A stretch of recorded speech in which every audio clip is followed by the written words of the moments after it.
හරි. වෘත්ත චලිත විභාග MCQ කිහිපයක් වෙනම සාකච්ඡා කරලා දෙනවා කියලා කිව්වනේ පුතේ. මුලින්ම බලමු අපි වෘත්ත චලිතට අදාළව ආපු 2002 MCQ එක.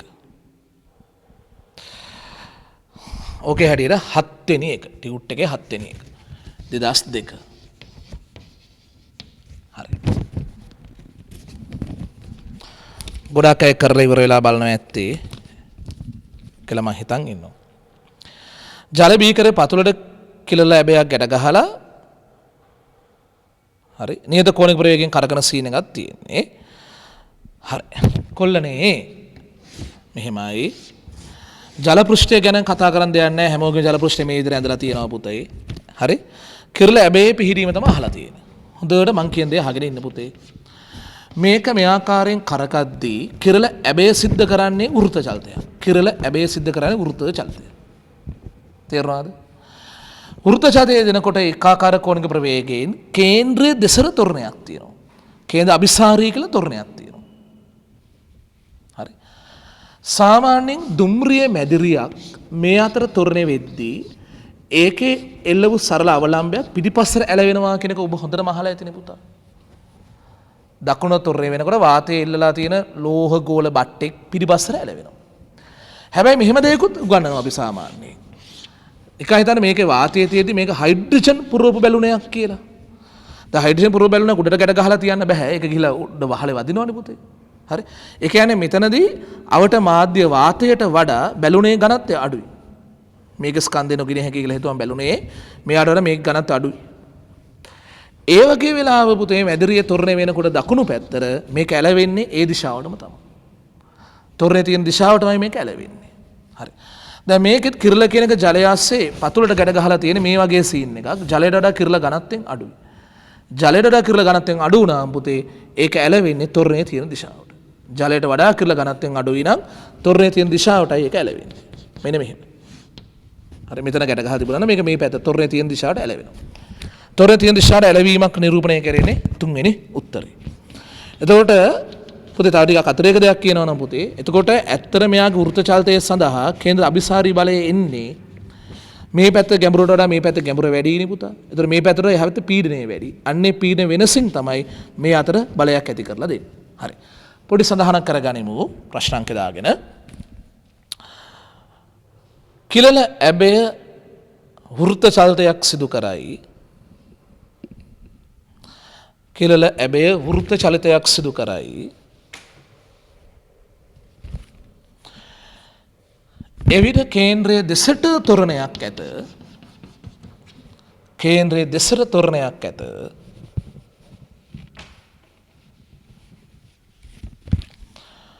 ජලයට වඩා කිලල ඝනත්වයෙන් අඩු නිසා ජලයට වඩා කිරල ඝනත්වයෙන් අඩු නිසා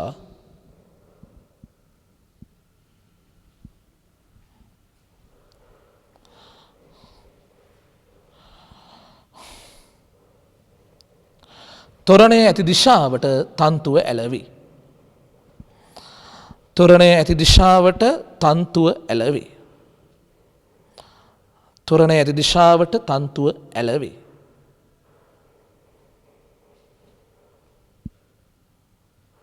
හරි. එහෙමනම් පුතේ පිළිතුර 3 කියලා දාගන්න.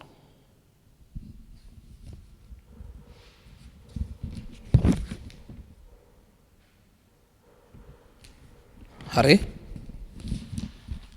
පුතේ ඊළඟට අපි එහෙනම් බලමු 8 වෙනි ඔතන දෙන 8 වෙනි MCQ එක 2003 එක. එතනම ආසන්න මේක ඊළඟ එක. 2003 8. හොඳට කියවන්න හොඳ ප්‍රශ්නයක් ඒක.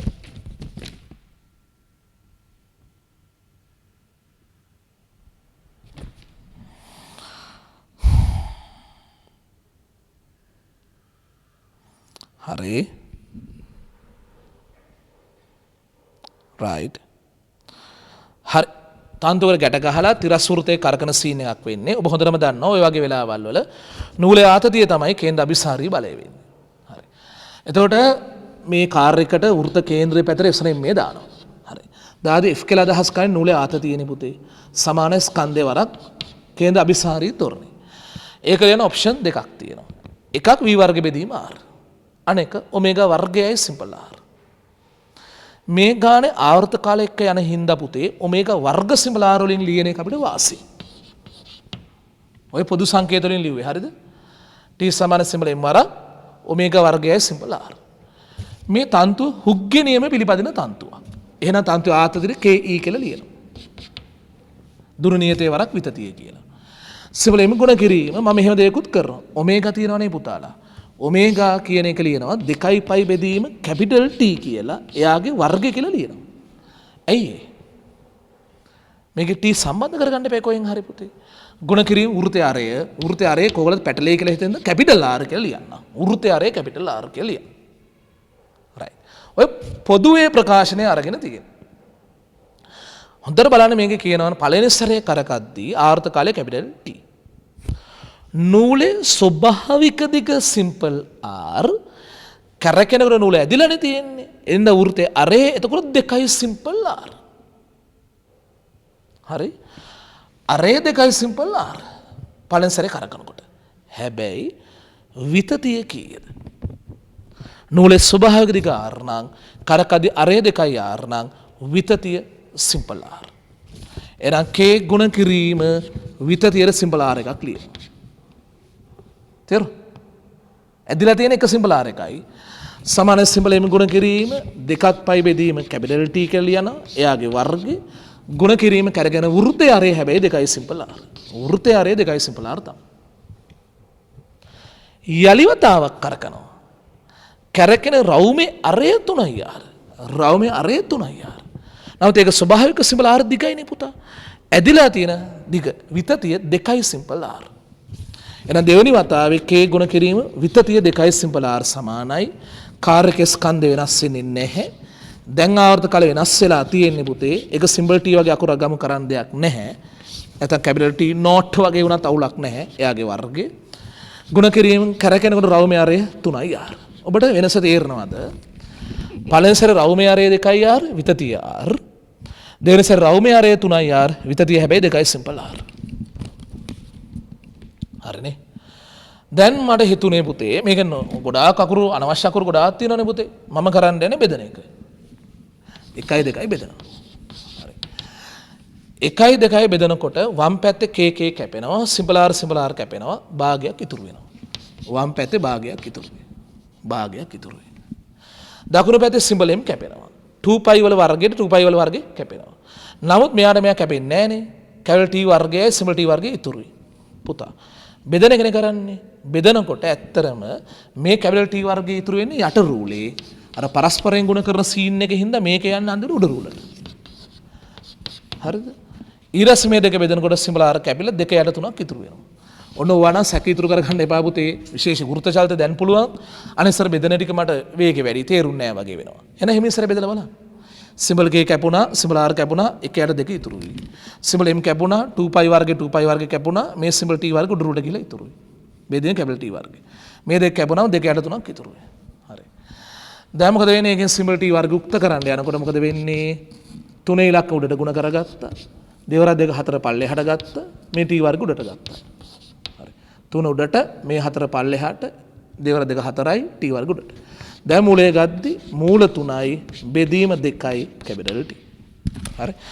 මූල 3 බෙදීම 2යි කැපිටල් T කියන්නේ අපේ පුතේ ආංශක වෙන්නේ 4 වෙනි එක. 4 වෙනි එක. හරි. කරගමු.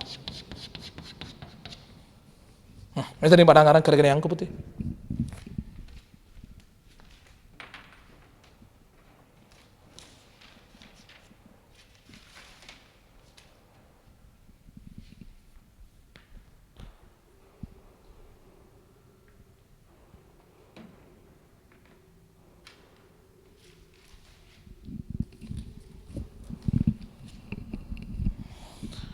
එවසන මේ දානවා කේන්ද්‍ර පැත්තට F කියන්නේ නූල ආතති බව අපි අඳුරගෙන T කියලා ලියනවා. සන M වරක් තොරණය කියලා ලියනවා. ඔමේගා වර්ග R. ආතතිය ලියනවා KE කියලා. හුග්ගේ නියම පිළිපදින නිසා. හරි. ඊට පස්සේ ඔමේගා වෙනුවට 2π බෙදීම කැපිටල් T ලිව්වා. හේතුව T සම්බන්ධ කරලා මේ ප්‍රශ්නේ අහලා තියෙනවා. T කියන ආවර්ත කාලය. අනේ පුතේ මෙතන T දැන් මේ නූලේ ආතතිය කියන අර්ථයෙන් මේ T දාන්නේ ආවර්ත කාලය කියන අර්ථයෙන්. ඕනේ නම් පැටලේ කියලා හිතනවා නම් මේක F කියලා ලිව්වට කමකුත් නැහැ. හරි. නූලේ ආතතිය Fම දා. මේ T කිව්වේ ආවර්ත කාලය. හරි. දැන් තමයි පරිස්සමෙන් කරන්න ඕන වැඩි. පළවෙනි සැරේ අරය 2යි R විතතිය සිම්පල් R.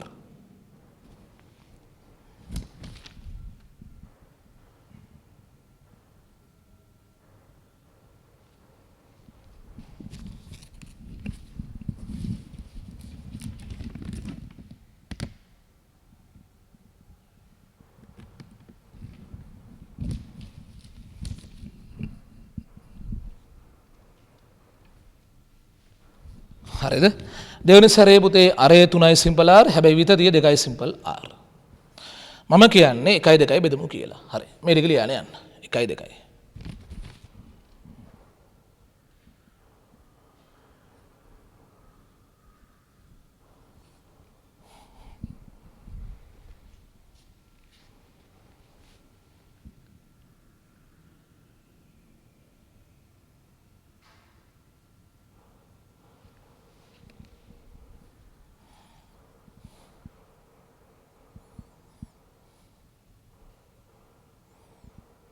හරි පැහැදිලිද? කරගෙන ගිහිල්ලා ඉවර කරන්න ඇති නේද පුතේ? හරි. තව එකක්. 2004 MCQ එක. ඒ කියන්නේ 9 වෙනි ප්‍රශ්නේ ඕකේ හැටියට. 2004. හරි. කියා ඉන්න කොහොමද දරුවෝ වගේ?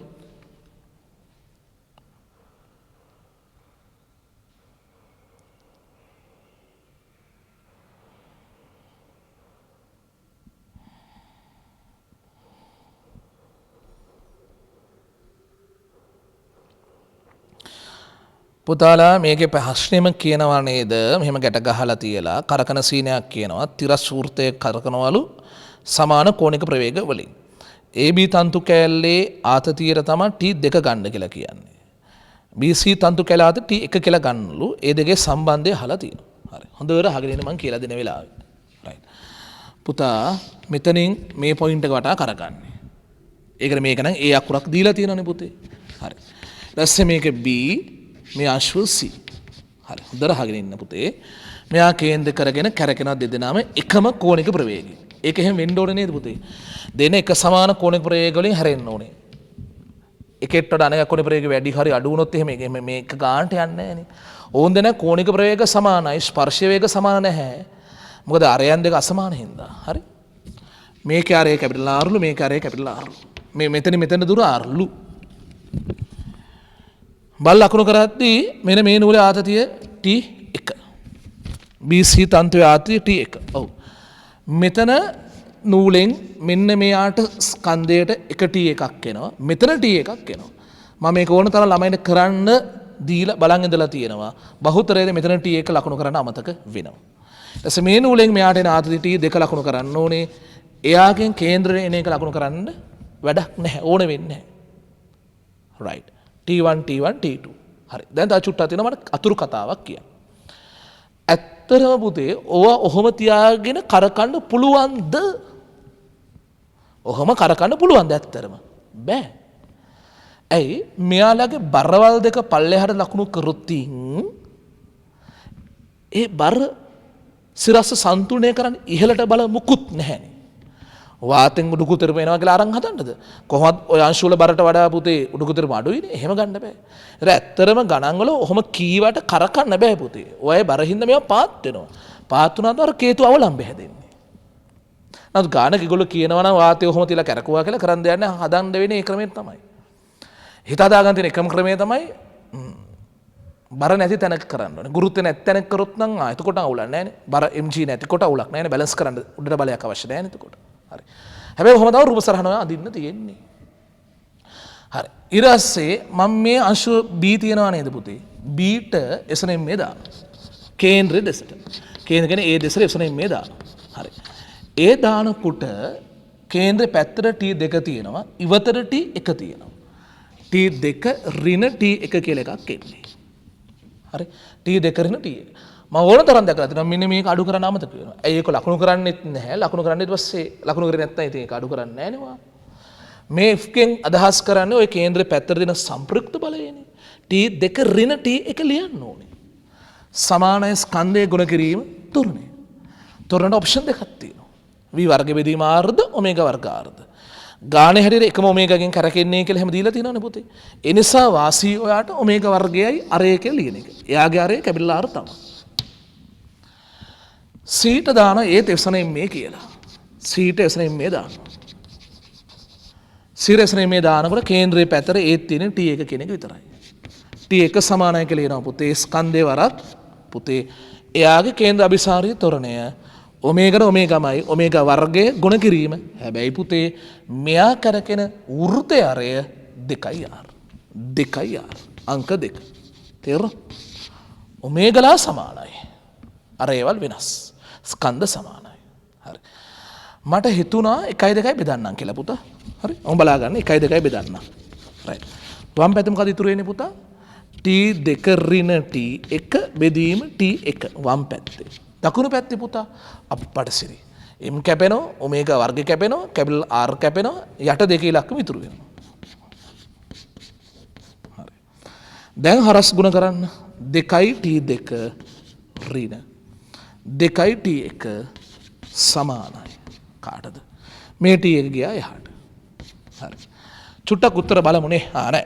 2යි T2 උත්තර කළාම 2යි T2 සමානයි.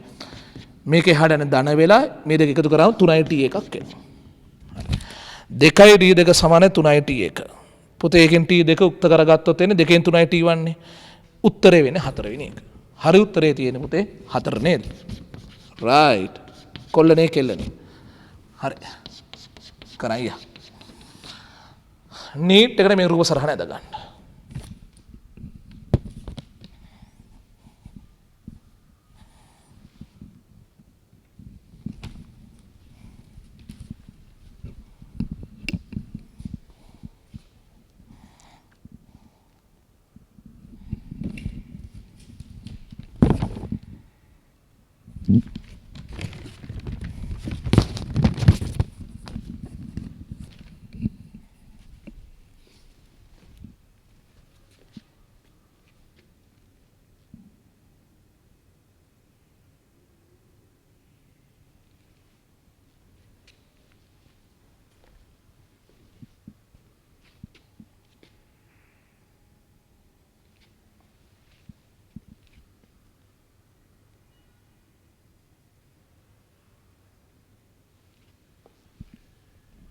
ඇදලා ඉවරයි. හරි. එහෙනම් මෙතනින් පටන් ගන්න. B කියන අංශුවට කේන්ද්‍ර පැත්තට එසනින් මේ දාලා පටන් ගන්න. හරි. B එසනින් මේ දානකොට කේන්ද්‍ර පැත්තට දෙන සම්ප්‍රයුක්ත බලය T2 ඍණ T1. T2 ඍණ T1 සමානයි සිම්බල් M වරක් තොරණය ඔමේගා වර්ගයයි R ඒක අංක 1. හරි.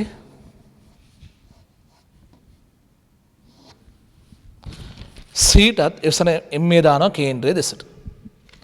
එයාගේ නම් තියෙන T1 කියන බලය විතරයි. එයාට තියෙන T1 කියන බලය විතරයි පුතා.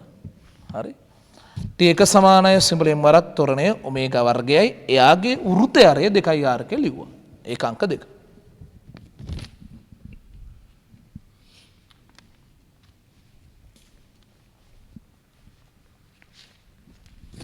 හරි. 1යි 2යි බෙදලා තියෙන්නේ පුතේ. 1යි 2යි බෙදනකොට මේ බලන්න පුතේ වම් පැත්තේ T2 ඍණ T1 බෙදන්න එනවා T1. දකුණු පැත්ත ඔක්කොම කැපිලා යට දෙකේ ඉලක්කමක් ඉතුරු වුණා. ඉන් එහා ටික ජේකබ් කරන්න ඕනේ නැහැ. ඔයාලා කරගන්න.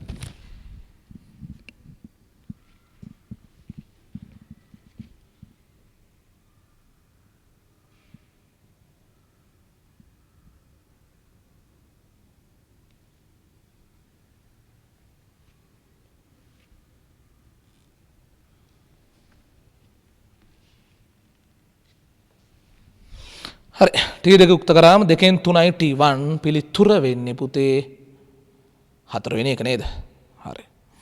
දැන් අර වගේ ගණන් දෙකක් කරාට පස්සේ මේ ගාන කරන්න යනකොට ලේසි. විභාගෙදත් එහෙම තමයි. හරි. දැන් කරන්න යන්නේ පුතේ 2014 MCQ එක. හරිද? පාස් පේපර්ස් කරලා තියෙන එකේ වැදගත්කම මේ පෙන්වන්න ගත්තේ ඉතින් 2014. ඒ කියන්නේ උතර නම් පුතේ ප්‍රශ්නාංකය ගත්තොත් 18.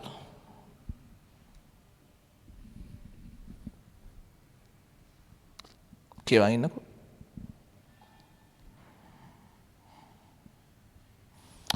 right. okay. හරි. ඇත්තටම අර කාර් එක කරගෙන ගාන කරාට පස්සේ මේක නැතිම් පුතේ. කෙලින්ම ඔය අංශුවට එසනේ මේ දානවා කේන්ද්‍රයේ පැත්තට. බලය කියන්නේ දුන්නේ ආතතිය KE කියලා ලියනවා. ස්කන්ධ වරක් තොරණය ඔමේගා වර්ගයයි කැපිටල් R කියලා ලියනවා. හරි. සිම්පල් R කියලා මුලින් ලිව්වත් කමකුත් නැහැ ඉතින්. right. වෘත්ත ආරේ කොහොමද කැපිටල් R කියලා තියෙන්නේ පුතේ. හරි. දැන් K ගුණ කිරීම විතතිය. විතතිය ඕනේ. නූල ඇදිලා දුන්න ඇදිලා තියෙන ප්‍රමාණය. දැන් කැරකෙනකොට වෘත්ත ආරේ කැපිටල් R ස්වභාවික දිග L. කැරගෙන වෘත්ත ආරේ කැපිටල් R ගෙන් ස්වභාවික දිග L අඩු කරාම ඒක තමයි ඇදිලා තියෙන ප්‍රමාණය විතතිය වෙන්නේ. සමාන M ඔමේගා වර්ගයයි කැපිටල් R කියලා ලියනවා. ඉතින් පුතේ ඒක ඔමේගා උක්ත කරගන්න MR අකුරු දෙක පල්ලෙහාට ගෙනියලා ඔමේගා දහලා තියෙන්නේ පුතේ. හරි. වර්ග මූලය ගන්න. right. MR පල්ලෙහාට ගත්ත මූලය ගත්තා. එන්නේ නම් පළවෙනි උත්තරේට. right. ආන්සර් එක පළවෙනි එක. කරගන්න. බලන්නකො අරවා කරලා තියෙන ළමයෙක් නම් විභාගයට යනකොට මේක ඇති දෙයක් නෑනේ විනාඩිය යන්නෙත් නෑනේ.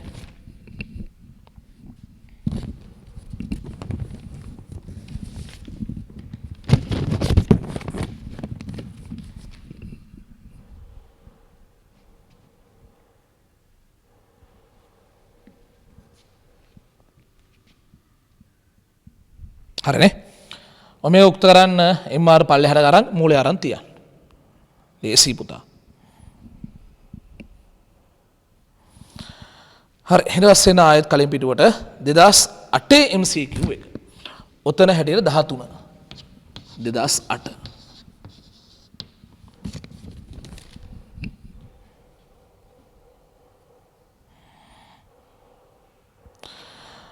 සිමලෙම ස්කන්ධය ඉල් දිග නූලකින් එල්ලලා ඉවර වෙලා පුතේ කරකන සීන් එකක් කියන්නේ වස්තුවේ වේගය කීයද කියලා අහලා තියෙන්නේ.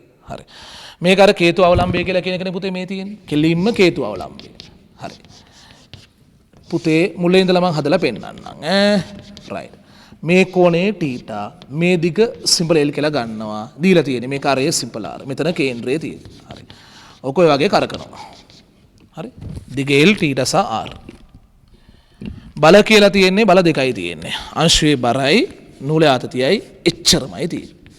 හරි. පුතේ දුවේ. ඊළඟ මෙයා ටීට නම් මේක ටීට කියලා ලකුණු කරනවා සිරස් එක හදන කෝණය. හරිද? අරය ටීට දිගේල් R දීලා නැහැ හැබැයි පුතේ. දැන් මේ වගේ ගණන් වල කොහොමද කරන්නේ පුතේ? කේන්ද්‍රය පැත්තට එසරෙන් මේ දාන එක සරයක්. හරි. කේන්ද්‍රය පැත්තට එසරෙන් මේ දානකොට T ගේ ඔය දිශාවට සංරචකයක් වෙනවා sin θ කියලා. T ගේ සංරචකයේ sin θ සමානයි ස්කන්ධය වරක් තොරණේ v වර්ග බෙදීම R කියලා ලියනවා. ඇයි v අහලා තියෙන නිසා. හරි. ඊළඟ සිරසර සුපුරුදු විදිහට බල සමතුලිතතාවය දානවා. T ගේ cos θ සමාන mg කියලා එකක් එනවා. T ගේ cos θ සමානයි සිඹල mg අංක 2. හරි. ඊට පස්සේ මොකද කරන්නේ? 1 2 බෙදනවා. 1 2 බෙදනවා. හරි. 1 2 බෙදනකොට T කැපෙනවා. sin θ cos θ ගේ මැද tan θ එකක් ඉතුරු වෙනවා. සමාන දකුණු පැත්තේ m t m කැපෙනවා. හරි. v වර්ග බෙදීම gr එකක් එනවා. පුතේ වා ටියුට් එක කරා නම් එහෙම මේක කීප සැරයක් වාට සෙට් වෙන්නට ඇති. හරිද? දැන් v වර්ග යුක්ත කරන්දී gr tan θ. v වර්ග සමානයි. තේර? gr tan θ. v නේ හොයන්න තියෙන්නේ. මල කෙලියයි සිමල R අකුරක් දීලා නැහැ පුතා. සිමල R අකුරක් මේකේ ගාන දීලා නැහැ පුතා. මෙන්න බලන්න ත්‍රිකෝණමිතිය. මේ ත්‍රිකෝණ දිහා බලන්න. මෙයාගේ දිග L නේද පුතා? මෙයා T ට නම් T රගේ සම්මුඛ පාද නේද මේ සිමල R කියන්නේ. මෙයා L කොට T රගේ සම්මුඛ පාදේ මෙයා තමයි R කියන්නේ. මොකද මං කියන්න හදන්නේ? සිමල R සමාන වෙනවා L sin θ ට. හරි. එහෙනම් මේ සිමල R වෙනුවට L sin θ කියලා ලියනවා. L sin θ. වරක් ඉතින් මේ tan θ එක තියෙනවා. හරි. දැන් දෙන අපේ පුතාලාට වර්ගමූලය ගන්න. GL sin θ tan θ කියන කෙනාගේ වර්ගමූලය ගන්න තියෙනවා. එහෙම එකක් කෙලින් පිළිම එහෙම පිළිම තියෙනවා. 1. දැන් හිතන්න කවුරු හරි දරුවෙක්ට ගණන් හදලා මේක මතක හිටලා තිබ්බා කියලා පුතේ. එහෙනම් එයාට මේ යන කාලෙන් භාගයක් වගේ තමයි යන්නේ. හරි හැබැයි පාඩම් කරන්න එපා. හොඳේ? රයිට්. කරගන්න පුතේ. රුබ සරහන ඇඳන් ඉන්න හොඳ දරුවෝ වගේ මුලින්ම.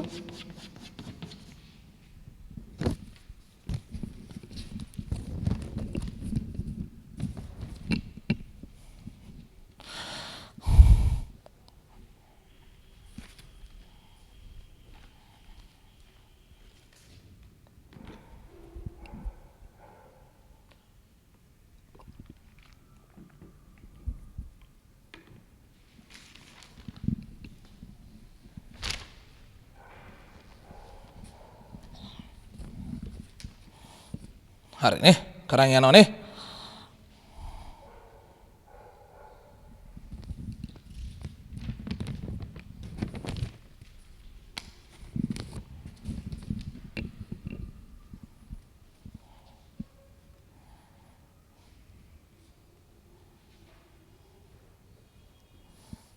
හරි දැන් බලමු මෙතුවක්කල් ඔය වගේ ඇවිල්ලා තියෙන ගණන් වල හොඳම ගාන ලංකාවේ එහෙම ගානක් ඇහුවා කෙනගත් සතුටක් පුතේ 2019 ගානක් ඔය එකේ හැටියට 20 වෙනි ගාන 20 වෙනි ගාන right හොඳ දරුවගේ කියව ගන්නකො සිරස්සක්ෂය සිරස්සරේ ශීර්ෂයට ඊට right කේතු අභ්‍යන් පෘෂ්ඨය කර්ෂණ සංගණක මියුළු ලිස්සා නොවන පරිදි දී දුරක තබලා තියෙනවලු භ්‍රමණීය විහක උපරිම කෝණීය ප්‍රවේගය අහලා තියෙනවා භ්‍රමණීය විහක උපරිම කෝණීය ප්‍රවේගය හරි ඝර්ෂණ සංගුණයක් එහෙම දීලා තියෙනවා පුතේ හරි පුතේ දුවේ හොඳට බලන්න ඉන්න දැන් මේ අංශුව මෙහෙම වෘත්තයක යනවා සීන් එක ගන්න තියෙන්නේ හරි රයිට් හරි මේක D කියලා අකුරක් දීලා තියෙන ආරයට නේ සිම්බල් D කියලා දීලා තියෙනවා පුතේ. හරි. මේ උසර H වගේ අකුරක් දාගන්න මේ කොනේ T කියලා දාගන්න. රයිට්. පුතේ. මේක අංශුව තියෙනවා මෙතන. බර කියන එක සිරස්ස පහලට තියෙනවා. බිත්තර ලම්බකව කැබිලා R කියන එක තියෙන්නේ. හරි. ප්‍රශ්නේ විමසන්නේ කරගෙන බල උපරිම කෝණික ප්‍රවේගයනේ.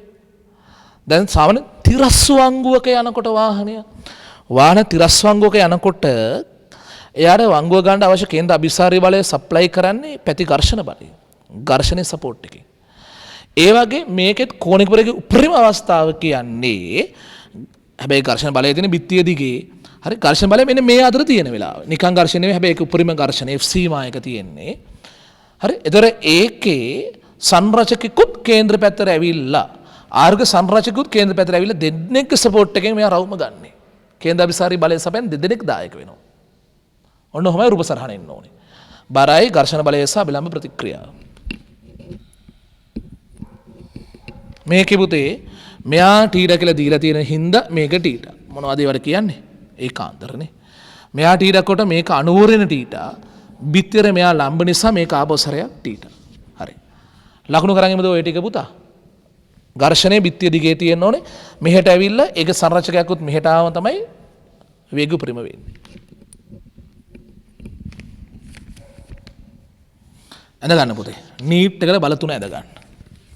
කෝණය තැන් තුනක මාක් කරා.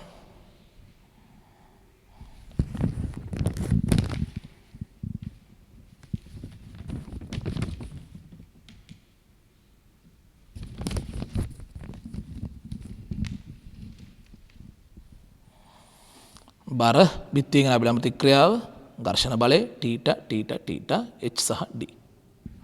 කේන්ද්‍ර O කියලා නම් කරන්න.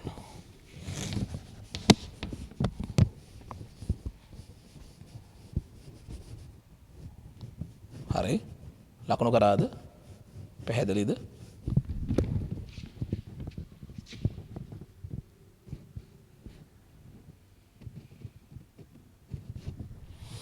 හොඳයි. දැන් මං බලන්න කියලා දෙන්න හදන විදිහ. කොහොමත් මේකේ කේන්ද්‍ර පැත්තට එසනින් මේ දාන වැඩේ කරනවාමනේ පුතා. කේන්ද්‍ර දෙසට එසනින් මේ දාන වැඩේ. හරි. දාද්දි කැපිටල් R ගේ මෙහෙඩ සංරචකේ cos θ. F කියන කෙනාගේ මෙහාට සංරචකේ sin θ. F ගෙන් පල්ලෙහාටනේ cos එන්නේ. හරි. R ගේ cos θ එක කේන්ද්‍රය පැත්තට ධන F කෙනාගේ කේන්ද්‍රය පැත්තට sin θ. හරි. සමානයි මේක අහලා දෙන මොකද්ද පුතේ උපරිම කෝණික ප්‍රවේගය. ඒ නිසා සිමුලෙන් ගුණ කිරීම ඔමේගා වර්ගයයි අරය කියලා ගන්න d අකුර. ඕනවක ඔමේගා මැක්ස් කියලා දාන්නත් පුළුවන් කමක් නැහැ උනේත් නැහැ. එහෙම වුණොත් මේකට f සීමා කියලා ලියවන තමයි ලස්සන එතකොට. හරි. නැත්නම් අපි හිතේ තියනවා මේක උපරිම f එක කියලා දන්නවා. හරි. ඒ ඝර්ෂණයේ පාඩම උපරිම f ලියනවානේ mu වරක් කැපිටල් R කියලා. අන්න mu වරක් කැපිටල් R උකට දානවා. දාලා ඒ එකම කැපිටල් R පොදු සාධක එළියෙන් තියෙනවා. හරි. කැපිටල් R එළියෙන් තිබ්බා. මේකේ cos θ ඉතුරුයි දන්න. මේ ft mu R දාපු එකේ R එළියෙන් අරන් තිබ්බා. mu sin θ එකක් ඉතුරුයි. සමානයි අනික් පැත්තේ m ඔමේගා වර්ගයයි d කියලා එකක් එනවා. ඒක අංක 1. අපි ලියන් ඉමුද පුතේ එක්කෝ එක. හරි. කේන දෙසර එසන මේ කියලා ලියන්න.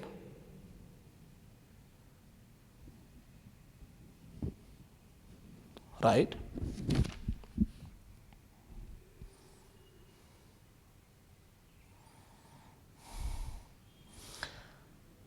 R ගේ cos θ දාන F ගේ sin θ සමානයි m වරක් තොරණය ඔමේගා වර්ගයයි අරයට d අකුර දාන්න ඕනේ. right. යන්කෝ අපි ඔය යන ඉදිරියට. හරි. ඊට පස්සේ මොකද මම කරේ පුතේ මේ අකුරේ mu R දාලා ඒ R එළියෙන් අරන් තිබ්බා. හරිනේ.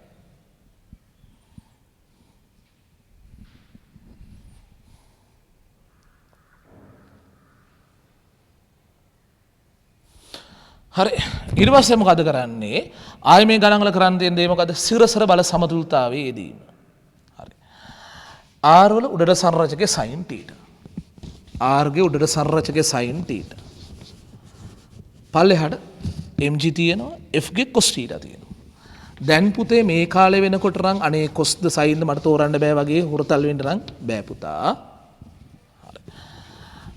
R sin ද සමානයි mg දාන F cos θ. වැඩ දෙකක් කරනවා මේකේ. වැඩ තුනක් කරනවා ඇත්තටම.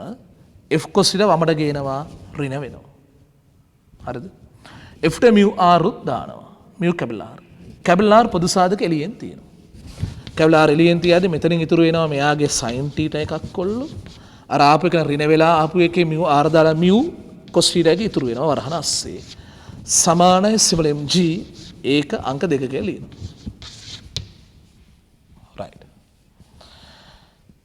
හරි. ලියා ගන්න එනවා සිරස් බල සමතුලිතතාවයෙන් කියලා.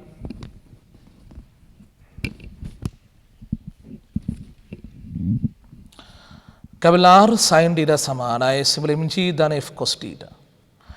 F ට mu R දාන එක වමට ගෙනිච්චා ඍණ වුණා. R එළියෙන් අරන් තිබ්බා.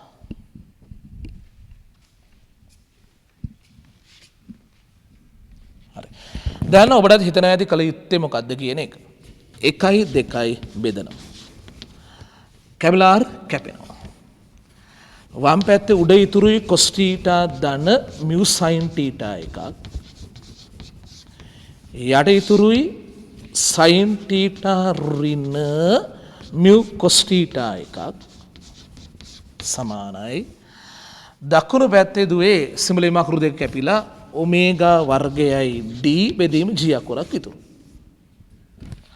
දැන් ඔයා ඔමේගා උක්ත කරගන්න නම් පුතේ ඒ කියන්නේ අහලා තියෙන පුතේ ඔමේගා උක්ත කරන්න g උඩට ගෙන ඇවිල්ලා d පල්ලෙහාට ගෙන ඇවිල්ලා ඊට පස්සේ ඒකේ මූලය ගන්න.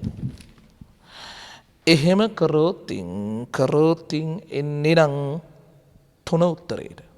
හරි. කරගෙන යන්න. 1 2 බෙදන්න.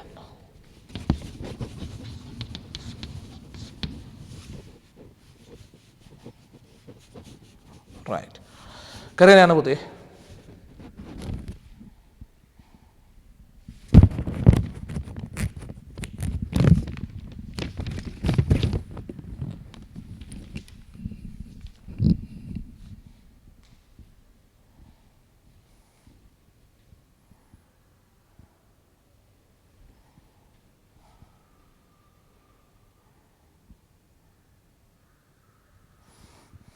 හරිනේ ඇතනේ වෙලාව. පුතේ මේ කරපු හැම ගානෙම ඔබ දකින්නට ඇති තිරස් වෘත්ත චලිත ගණන්. කේන්ද්‍ර පැතර එසනින් මේ දැම්මා. පළවෙනි ගානේ ඇර අනිත් ඔක්කොගෙම. හරි. දැන් එන්න 2001 ගැටලුවක් මේක. ඕකේ 6 වෙනියේ තියෙන ප්‍රශ්නේ. 2001. 6 වෙනි ප්‍රශ්නේ. හොඳට කියවගෙන ඉන්න පුතේ.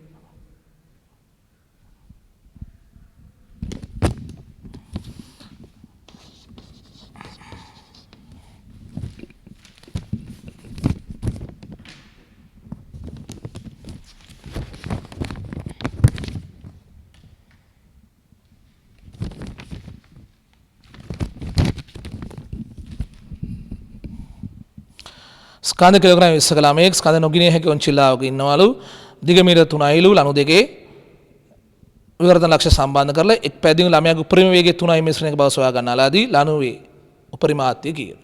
රයිට්. පුතේ ඔන්චිල්ලාවේ පැද්දෙනකොට මෙහෙම පැද්දෙනකොට දුවේ පුතේ හොඳටම අපි දන්නවා සාමාන්‍යයෙන් සාමාන්‍ය දැනුමට හැටියටත් උපරිම වේගය ඉන්නේ පල්ලෙහාම පිහිටුමේදී කියලා. විභව ශක්තිය අවමනයකේදී ඡා ශක්තිය උපරිමයි වේගය උපරිමයි. හරි. එතකොට පුතේ ඔන්චිලාවේ පැද්දෙනකොට මේ ළමයාට බල රූප සරහනක් ඇඳගත්ත කියන්නකෝ. ඔන්චිලාවට ස්කන්ධයක් නැහැලු. ළමයාගේ බර mg කියන එක තියෙන්න ඕනේ. හරිද? නූලක ආතතිය අහලා තියෙන්නේ නූල් දෙකක් තියෙන හින්දා උඩට 2t එකක් මාක් කරන්න ඕනේ. එක නූලක ආතතිය t නම් නූල් දෙකේ ආතතිය 2t මාක් කරන්න. මෙතන කේන්ද්‍රය මේක ආරේ සිම්පල් ආර්. හරි. දැන් මෙයා මෙහෙම වෘතේ යනකොට පුතේ මේ යන්නේ වෘත ඡාපයක. සිරස් වෘත ඡාපයක මේ යන්නේ. සිරස් වෘත ඡාපයක යන්නේ. සිරස් වෘත ඡාපද සිලබස් එකේ නෑ කියලා මම්ම කියලා තියෙනවා. නැති වුණාට මේ ගාන අපිට හදන්න පුළුවන්. අලුතෙන් විශේෂ තියරියක් අපි දැන සිටිය යුතු නැහැ. ඒකයි මං කියන්නේ. පුතා වෘත චලිතයක්නේ. තොරණේ තියෙන කේන්ද්‍ර දෙසරනේ. එනය ඉන්න පිහිටුමේ ඉඳලා කේන්ද්‍රය දෙසර එසනෙන් බෙදාන. හරි. එන ඉන්නේ මේ 15 පිහිටුමේදී කේන්ද්‍රය තියෙන උඩට එසනෙන් බෙදාන. හරිද? උඩට එසනෙන් මේ දාද්දි F කියලා ගන්න ඕනේ මොකද? උඩහට තියෙන සම්ප්‍රයුක්ත බලය. උඩහට 2t තියෙනවා. අඩු කිරීම පල්ලෙහාට mg බර කියන එක තියෙනවා. සමානයි ස්කන්ධේ ගුණ කිරීම කේන්ද්‍ර අபிසාරී තොරණේ v වර්ග බෙදීම r කියන එක ලියනවා. වේගයෙන් දීලා තියෙන එකයි එහෙම කරේ. හරි. එහෙනම් 2t සමානයි මේක එහාට ගෙනිච්චම ධන වෙනවානේ. හරි. ළමයාගේ ස්කන්ධය කිලෝග්‍රෑම් 20යි. මේක ගුණ කරාම 200යි. ඒක එහාට ගියා 200යි. ස්කන්ධය ආයෙ 20යි පුතේ. 15 පිහිටුමේදී වේගය. 15 පිහිටුමේ වේගය 3යි. 3 වර්ගය බෙදෙන්න ඕනේ වෘතේ අරය. අනේ කොල්ලනේ මෙයා කැරකෙනකොට වෘතේ අරය කියන්නේ මෙන්න මේ නූලේ තන්තුවේ ටික. ඒක ආයෙ මීටර් 3යි. මං හරිනේ. right. මේක එක තුනක් කැපිලා 20 වරක් 3න් 60ක් එනවා. 200යි 260යි. ඒ 2යි t නේ. t දෙන්නේ 130යි. දෙකෙන් බෙදන්න බෑ පුතා. නූලක එක නූලක ආති නිව්ටන් 130යි. ඒ කියන්නේ අපි තෝරගන්නේ පළවෙනි උත්තරය කියන එක. හරි. හදාගන්න. ඔන්න සිරස් වෘත චලිත ගානක් ඇවිල්ලා තියෙනවා. සාමාන්‍ය විදිහට එප්සලන් මේ දාලා කරගෙන ගියා. කරගන්න පුතේ.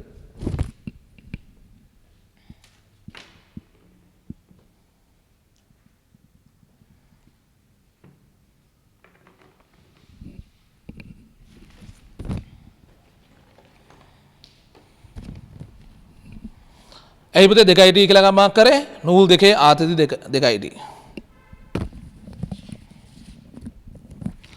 15 පිහිටුමේදී කේන්ද්‍රය පැතර ඉහළට එප්සලන් මේ දාලා තියෙනවා.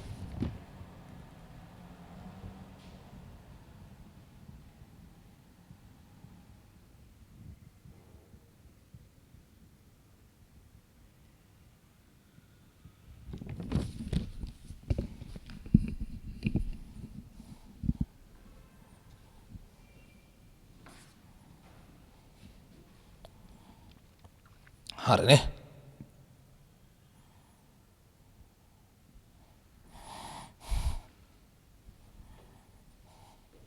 දැන් පුතේ 2010 MCQ එක බලමු.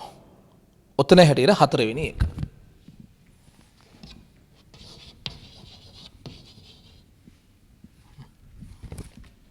හොඳට ප්‍රශ්න කියව ගන්න.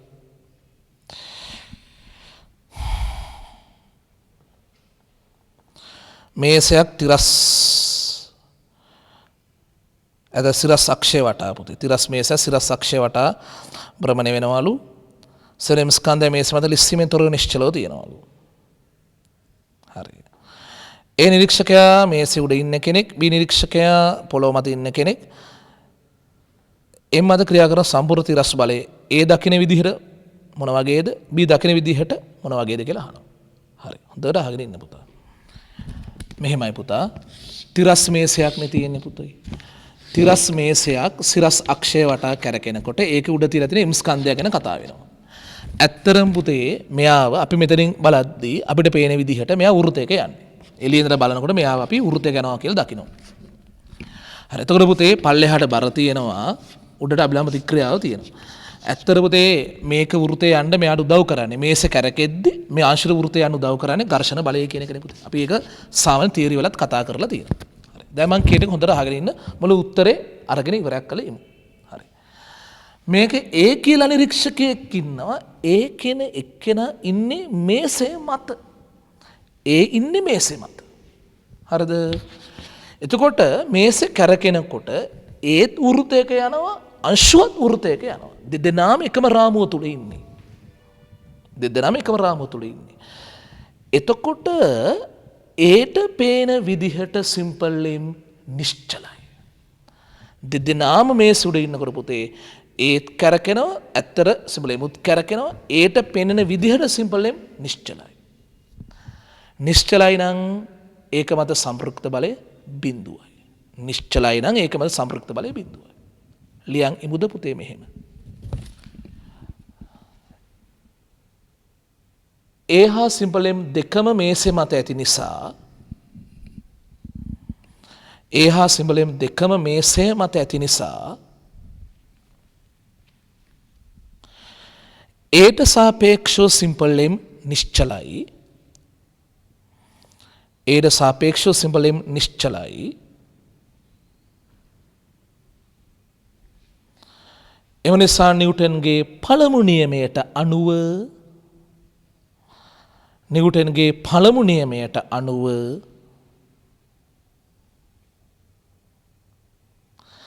එය මත සම්ප්‍රයුක්ත බලය ශුන්‍යයි. එය මත සම්ප්‍රයුක්ත බලය ශුන්‍යයි. තේරුණාද? හරි. බී කෙනෙක් නම් පොළවේ ඉන්නේ පුතා. බී කෙනෙක් නම් පොළවේ ඉඳලා බලනකොට පුතේ එයාට පේනවා මේ සිම්පල් එම් කෙනෙක් නම් වෘතයක යනවා. අපි වගේ. අපි එළිය ඉඳලා බලන්නේ පුතේ. මේ සුඩ නෙවෙයි. සිම්පල් එම් වෘතයක යනවා දකින්නකොට පුතේ ෆිසික්ස් පුළුවන් මිනිස්සෙක්. වෘතයක යනකොට කේන්ද්‍රය දෙසට තොරණයක් තියෙනවනේ. දැන් කේන්ද්‍රය දෙසට සම්ප්‍රයුක්ත බලයක් තියෙන්න ඕනේ කියලා එයා අවබෝධ කරගන්නවා. ලියා ගන්නකො පුතේ. B දකින්න පරිදි සිම්පල් M දකින පරිදි සිම්පල් එම් වෘතයක ගමන් කරයි. වෘතයක ගමන් කරයි.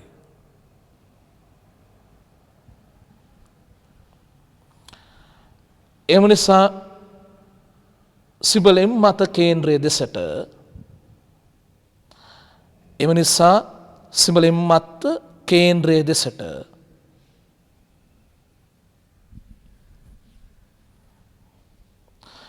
සම්ප්‍රයුක්ත බලයක් ඇතැයි කියයි. සම්ප්‍රයුක්ත බලයක් ඇතැයි කියයි. එයා කියන ඔව් සම්ප්‍රයුක්ත බලයක් තියෙනවා. යටින් ලියවනම් හරි පුතේ ආන්සර් එක A දානුව ශුන්‍යයි B දානුව කේන්ද්‍ර දෙසට සම්ප්‍රයුක්ත බලයක් තියෙනවා. පිළිතුර 1. ආන්සර් එක 1 කියලා ලියා ගන්න. රයිට්. දැන් පොඩි වවාගෙන කෑමක් කරන්න යන්න.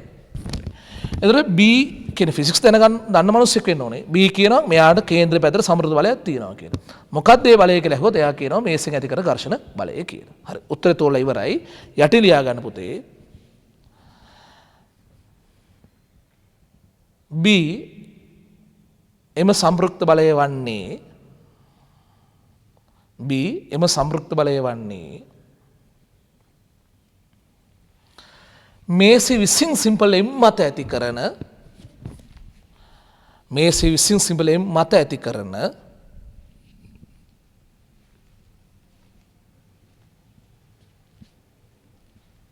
ඝර්ෂණ බලය බව තේරුම් ගනී. ඝර්ෂණ බලය බව තේරුම් ගනී. හරි.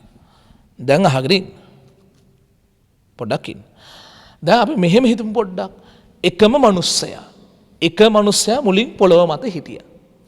එතකොට එයා කියන මේකේ ඝර්ෂණ බලයක් කේන්ද්‍රය පැත්තට තියෙනවා කියලා. ඒ මිනිස්සයන් පස්සේ මේ සුඩට ආවා. දැන් ඒ මනුස්සර පේන විදිහට සිම්පලෙන් නිශ්චලයි. මා රවුලක්නේ. මොකද අතන ඉඳලා මිනිස්සයා කියලා ආවේ මේක මතට ඝර්ෂණ බලයක් කේන්ද්‍රය පැත්තට තියෙනවා කියලා පුතේ. මෙතනට ඇවිල්ලා දකින්න අර්ක නිශ්චලයි වගේ. නිව්ටන්ගේ නියම වලට පටහැනිනේ පුතා. සමෘද්ධ බලයක් තියෙන වස්තුවක් නිශ්චලව තියෙන්නට බෑ. ඇත්තටම වැරදි නිරීක්ෂණයක් එන්නේ මෙයා ඉන්න අවස්ථිති නොවන නිර්දේශ රාමුවක. මෙයා ඉන්නේ තොරණයක් තියෙන පද්ධතියක ඉන්නේ. කේන්ද්‍ර පැත්තේ තොරණයක් තියෙන පද්ධතියක. අවශ්‍ය නොවන නිර්දේශ රාමු ගැන දැන් සිලබස් එක කතා කරන්නේ නැති වුණාට අපි අතින් ලාවට සමහර තැනක කියවෙනවා ඉතින්. තොරණ වෙන පද්ධතියක්. තොරණයක් තියෙන පද්ධතියක ඉන්නකොට ලැබෙන නිරීක්ෂණ නිව්ටන් නියමයට ගැලපෙන්නේ නැති වෙලා යනවා. එතකොට ඒක ගලපන්න නම් ව්‍යාජ බල යොදා ගන්න සිද්ධ වෙනවා. දැන් අර මනුස්සයා මෙතනට ඇවිල්ලා බලලා කියනවා මල කෙලියයි මේ සිඹලෙන් මත ඝර්ෂණ බලය කේන්ද්‍ර පැත්ත තියෙනවා කියලා මම පිළිගත්තා. නමුත් දැන් මට පේන විදිහට මේක නිශ්චලයි. එහෙනම් එයාට කියන්න සිද්ධ වෙන්නේ මොකද්ද පුතේ? නිශ්චලතාව පැහැදිලි කරන්නට ඔහුට යොදා ගන්නට සිද්ධ වෙනවා.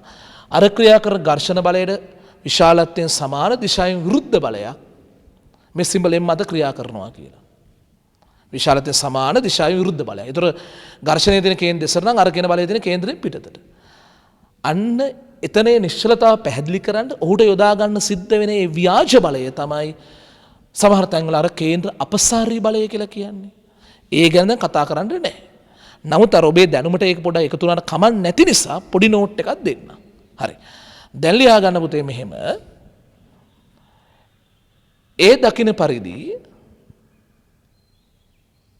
ඒ දකින්න පරිදි ඊළඟ රුලේ පුතේ ඒ දකින්න පරිදි සිඹල එම්මල නිශ්චලතාව පැහැදිලි කිරීමට නම්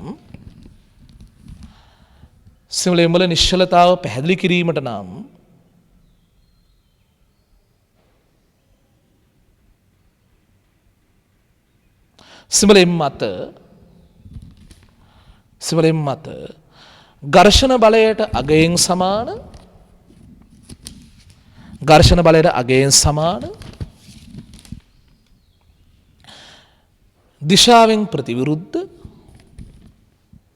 දිශාවෙන් ප්‍රතිවිරුද්ධ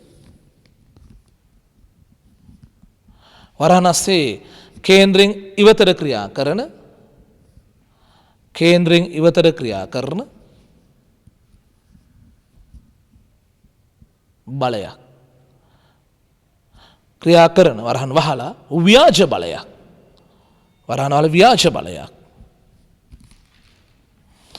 ඇතැයි උපකල්පනය කිරීමට සිදුවේ.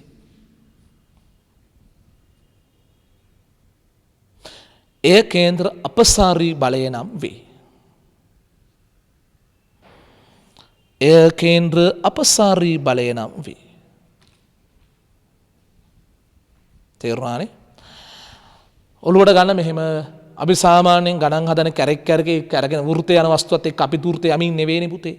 අපි පිටින් හොඳට පුටුවක ඉඳගෙන එහෙම තමයි අපි ගණන් හදන්නේ. ඒතර අපිට පේන දේ අර වෘත්තයක යනවා. එතකොට යාට සමෘක්ත බලයක් තියෙනවා. ඒ වගේ ලාවට අපිට මේ පැහැදිලි කිරීම සඳහා අපිට අවශ්‍ය වෙන්නේ නැහැ කේන්ද්‍ර අපසාරි බලය කියන එක. නමුත් අර ඒ පදෙත් උඩ අපිත් ගිහිල්ලා මේක නිශ්චල වස්තු වශයෙන් දකිනකොට නිශ්චලතාව පැහැදිලි කරන්න යනකොට තමයි අර කේන්ද්‍ර අපසාරි කියලා බලයක් ඕන වෙන්නේ. පුතේ අර සමහර දරුවෝ ඒක ගැන හොයනවානේ ඕනෑමට වැඩිය. ඒ නිසයි මම ඔය අතිරේක දෙයක් වශයෙන් ඔය කිව්වේ. right. තව සමහර තැන්වල කියවෙනවනේ කේන්ද්‍ර අபிසාරී බලය කියන එකයි අපසාරී බලය කියන එකයි ක්‍රියා ප්‍රතික්‍රියා යුගලයක්ද කියන එක. විශාලත්වයෙන් සමානයි දිශාවෙන් විරුද්ධයි. හැබැයි පුතේ දෙන ක්‍රියා ප්‍රතික්‍රියා යුගලයක් නෙවෙයි පුතේ. කවදාවත් ක්‍රියා ප්‍රතික්‍රියා යුගලයක් දෙකම එකම වස්තුව මත ක්‍රියා කරන්නේ නැහැ. මේක කේන්ද්‍ර අபிසාරී බලය වෙන්නේ ඝර්ෂණ බලය. ඒ ඝර්ෂණ බලය ක්‍රියා කරන සිඹලෙන් මත. එතන නිශ්චලතාව පැහැදිලි කරන්න යොදාගත් කේන්ද්‍ර අපසාරී බලය ක්‍රියා කරන්නේ සිඹලෙන් මත. දෙකම ක්‍රියා කරන්නේ සිඹලෙන් මත නම් කීරවත් ඒ දෙන ක්‍රියා ප්‍රතික්‍රියා යුගලයක් නෙවෙයි. සෙරප්පුවෙන් කම්මුලට ගැහුවම ක්‍රියාව වෙන්නේ සෙරප්පුව විසින් කම්මුල මත, ප්‍රතික්‍රියාව වෙන්නේ කම්මුල විසින් සෙරප්පුව මත. එක බලයක් කම්මුලේ අනෙක් බලය සෙරප්පුවේ මිස දෙකම කම්මුලේ හෝ දෙකම සෙරප්පුවේ නෙවෙයි තියෙන්නේ. තේරෙනවනේ? පැහැදිලිනේ? හරි. පුතේ තව එක MC කිව්වක් අවසාන වශයෙන් තෝරගන්නවා. මේක ප්‍රමාණ චාරිත ටියුට් එකෙත් දාන්න පුළුවන්, වෘත්ති චාරිතේ දාන්නත් පුළුවන්. 2009 MCQ එක ඔතන 14 වෙනි එක පුතේ.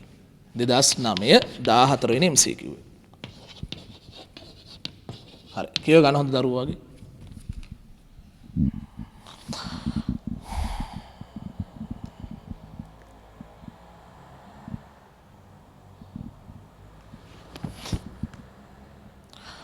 සේන්ද්‍රයේ පරිදියට ගැට ගහපු තන්තුවකට සිවල මාශුවක් ගැට ගහලා ප්‍රක්ෂේපණය කරාම කැරකෙර කැරගෙන ඇවිල්ලා සිලින්ඩර් බිත්තියේ වදින සීන් එකක් තමයි කියන්නේ නේද? හරි. කුළුණේ අක්ෂය වඩා හේ කෝණික ප්‍රවේගය අහන්න. ටිකක් අමුතුම ප්‍රශ්නයක් නේ පුතේ. ඔය සාමාන්‍ය අහුවෙන සීමාවේ ප්‍රශ්නයක් නෙවෙයි. සේන්ද්‍ර උඩින් බැලුවොත් පුතේ මේක නූල හරි සිවල මාශුව මෙතන තියලා ප්‍රක්ෂේපණය කරා. ප්‍රක්ෂේපණය කරාම පුතේ ඕක ඇවිල්ලා එතෙනවා. මේ සිලින්ඩර් වටේට එතෙනවා. හරි. අපිට මේ හරිද කියලා ඇවිල්ලා වදිනවා කියන්නේ ඊට පස්සේ මේකේ. හරි. අහලා තියෙන්නේ පුතේ වදින විට කුළුණේ අක්ෂය වඩා කෝණික ප්‍රවේගය. මේක එතිලා ඇවිල්ලා බිත්තියේ වදිනකොට කෝණික ප්‍රවේගය. හොඳට අහගන්න. මේක ඔයාලා ඕනනම් ඉතින් ඇත්තට පස්සේ ඇත්තටම ඔයාලා කරලා හරි බලන්නකෝ පුතේ. මේක ඔහොම ඇවිල්ලා එතිලා ඇවිල්ලා එක තැනකදී මේක ඇවිල්ලා වදිනවා පුතා බිත්තියේ. මම කියන්න හදන්නේ පුතේ ඔක එතිලා ඇවිල්ලා බිත්තියේ වදින මොහොත තියෙනවනේ පුතා. වදින මොහොතේ ඒක වදින්නේ බිත්තියට ලම්බකව අක්ෂය ඔස්සේ. බිත්තියට ලම්බකව කිසියම් මේ අක්ෂය ඔස්සේ නැත්නම් අරය ඔස්සේ වදින්නේ. අරය ඔස්සේ වදින්නේ. අක්ෂය නෙවෙයි අරය ඔස්සේ. තේරුණා? ඒක නෑ බලන්න මේ මෙහෙම ඇවිල්ලා එතිලා වදිනකොට මං කියන්නේ බිත්තිය ලම්බකව වදිනකොට කේන්ද්‍ර ඉලක්ක කර තමයි වදින්නේ. කේන්ද්‍රයට ඉලක්ක වෙලා වදිනකොට ස්පර්ශීය අතර වේගයක් නැහැ. හරි? ස්පර්ශීය අතර වේගයක් නැහැ. මෙහෙට යවෙන්නේ ඒ අන්තිම ෂණික මොහොතේ. මෙහෙට ඇවිල්ලා සිද්ධ නොවෙන නිසා තප්පරයකට යන කෝණයක් කියලා එකක් හොයන්න බෑ අන්තිම මොහොතේ. තප්පරයට යන කෝණය කියලා එකක් නැහැ. කෝණික ප්‍රවේගයක් කියලා එකක් නැහැ කියලා කියන්නේ. ඒ කියන මොහොතේ කෝණික ප්‍රවේගය කියන එක බිඳුවයි. පිළිතුර 1. ඔළුවේ මැවෙන්න ඕනේ මේක එතිලා වදින්නේ බිත්තියට ලම්බකව බව. ලම්බකව කේන්ද්‍රය දෙසරේ කියන්නේ. රයිට්. ලියමු. අඳින්න ඕනෙත් නෑ නේ පුතේ. සිමල වී කුළුණ මත වදින්නේ අරය ඔස්සේය. අංශුව කුළුණ මත වදින්නේ අරය ඔස්සේය. ඒ විට ස්පර්ශීය වේගයක් නැති නිසා කෝණික ප්‍රවේගයක්ද නැත. ස්පර්ශීය වේගයක් නැති නිසා කෝණික ප්‍රවේගයක්ද නැත.